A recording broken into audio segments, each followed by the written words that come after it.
আগের ভিডিওতে তোমরা দেখেছো বউ আসার আর দুপুরের খাওয়া দাওয়ার কিছু মুহূর্ত। চলো আজকে রিসেপশনের রাতে কি হলো সেটা শেয়ার করি। আমি নিয়ে এসেছিলাম এই ফ্লাওয়ারগুলো, আজকে আমার একটা পরীক্ষাও ছিল। আমি মায়ের এই যে খোপা করে দিয়েছিলাম ফার্স্টেই, তারপর আমার কাকিমার এই খোপাটা করে দিয়েছিলাম। আমার সাজগোজ বা গেট রেডি কিছুই আমি নিতে পারিনি ক্লিপ। আমার মামি দিদা এই যে যাচ্ছে, মামি দিদার খোপাটাও আমি করে দিয়েছি। ফার্স্টে ঢুকতে এখানে বর বউয়ের ছবি, অনেক কটা ছবি ছিল। এখানে ছিল অনেক রকমের স্টল, প্রায় 12-13টা স্টল ছিল। আর কি পরিমাণ ভিড় তো তোমরা দেখতেই পাচ্ছ নিজেরা। আমার এই যে ফুল লুক একবার তোমাদেরকে দেখিয়ে দিচ্ছি, কেমন লাগছে জানিও। শাড়ি, খোপা, মেকআপ সব আমি নিজেই করেছি। আর খোপাটা দেখতে পাচ্ছ এরকম ঠিক করেছি, আমি ডোনাট দিয়ে করেছি। আর এই সাইড থেকে দেখতে ঠিক এরকম লাগছে। একটা বেবি পিঙ্ক কালারের রোজ আর কিছু জিপসি দিয়ে আমি খোপাটা সাজিয়েছিলাম। এখানে চলছে খাওয়া দাওয়া, মানে রাতের খাওয়া দাওয়া। এখানে অনেকক্ষণ দাঁড়িয়েছিলাম, প্রায় 1 ঘন্টা মতো দাঁড়িয়েছিলাম। আমার সাথে অনেক লোকই দাঁড়িয়েছিল সিটের জন্য।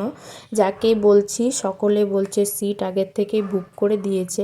আমার পেছনে এখানে কি পরিমাণ ভিড় তোমরা দেখতেই পেলে। অনেক খোঁজাখুঁজির পর ফাইনালি সিট আমরা পেয়ে গিয়েছিলাম। আমাদের দরকার ছিল 5টা সিট, তো 5টা সিটই পেয়ে গিয়েছিলাম একদম পেছন দিকে। আর এখানে প্যান্ডেলের মধ্যে কতটা ভিড় দেখো, সবাই সিটের জন্য দৌড়াদৌড়ি করছে। বাচ্চা থেকে শুরু করে বয়স্ক সবাই সিটের সন্ধানে ঘুরে বেড়াচ্ছে। আর রাতও হয়ে গিয়েছিল অনেক, 10টা বেজে গিয়েছিল প্রায়। এখানে মেনু কার্ড দিয়ে দিয়েছে। মেনুতে ছিল দেখো mineral water, salad and sauce, fish roll, আর ফিশ রোলের পরিবর্তে ছিল পনির রোল, মশলা কুলচা, চিকেন ভর্তা, বাসন্তী পোলাও, ইলিশ পাতুরি। বাকিটা তোমরা নিজেরা দেখে নাও। এখানে প্রথমে ফিশ রোল চলে এসেছিলো, যেটা খুব সুন্দর খেতে ছিল, গরম গরম খেয়ে নিলাম। নেক্সট ছিল এখানে কুলচা নান আর চিকেন ভর্তা, এটাও খুব ভালো কম্বিনেশন হয়েছিল, এটাও আমি খেয়ে নিলাম। 2টো কুলচা নান নিয়েছিলাম।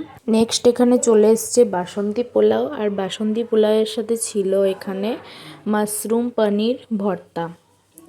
খুব সুন্দর খেতে লাগছিল, সবকটা আইটেমই দারুণ ছিল। তো পোলাও বাকি আর কোনো খাবারের ক্লিপ আমার নেওয়া হয়নি।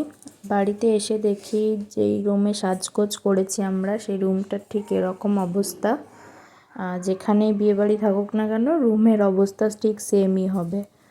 তো চলো এবার এইগুলোকে ক্লিন করে নিই। ব্লগটা শেষ পর্যন্ত দেখার জন্য থ্যাঙ্কস। দেখা হবে অন্য কোনো ভিডিওতে। তোমরা সকলে ভালো থেকো।